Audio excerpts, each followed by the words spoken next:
Bon ok, alors imaginez, vraiment imaginez, hein, c'est une situation hypothétique, que dans les années 90, il y ait des entreprises françaises qui aient voulu vendre des armes à Taïwan. Mais maintenant, imaginez que pour réussir à conclure cette vente, ces entreprises françaises, elles ont dû verser d'énormes pots de vin, plusieurs milliards de francs, à différents intermédiaires douteux. Déjà, c'est un peu difficile à imaginer, mais maintenant, imaginez qu'en plus de ça, une partie de l'argent qui a été versé aux intermédiaires est revenue en France et a atterri dans la poche de certains politiques ou certains hommes d'affaires. Bon, ça commence à être de plus en plus difficile à imaginer, mais maintenant, imaginez qu'en plus de ça, il y a une liste de toutes les personnes en France qui aient touché ces fameuses commissions, une liste que détiendrait l'État français. Bon, ça devient de plus en plus difficile à imaginer, mais maintenant, imaginez que quand il y a eu une enquête et qu'on ait voulu voir ce fameux document des personnes françaises qui avaient touché des commissions, l'État a dit non, secret défense, trois fois, ils ont dit non, on ne va pas déclassifier, on ne va pas vous dire qui a touché des commissions dans ces bandes-là. Ça devient compliqué à imaginer, et maintenant, imaginez qu'en plus de ça, il y ait beaucoup de personnes qui soient impliquées de près ou de loin dans cette histoire, qui soient mortes, que ce soit... alors il y en a 2 personnes qui sont tombées par leur fenêtre, ce qui est quand même un peu dommage.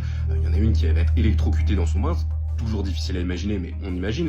Une personne qui va être retrouvée pendue, enfin bref, imaginez tout ça. Maintenant, imaginez qu'en réalité, tout ce que je viens de vous dire soit vrai. Que ce scandale dont je viens de vous parler, ça s'appelle le scandale des frégates de Taïwan, que ça a eu lieu dans les années 90 et que l'État français a refusé de déclassifier la liste des personnes qui avaient touché des commissions, et qu'on ne sait pas où sont partis 5 milliards de francs. Oui, c'est une histoire complètement folle, on n'en entend jamais parler, donc si vous voulez comprendre de A à Z ce qui s'est passé et où est potentiellement parti cet argent, rendez-vous sur YouTube.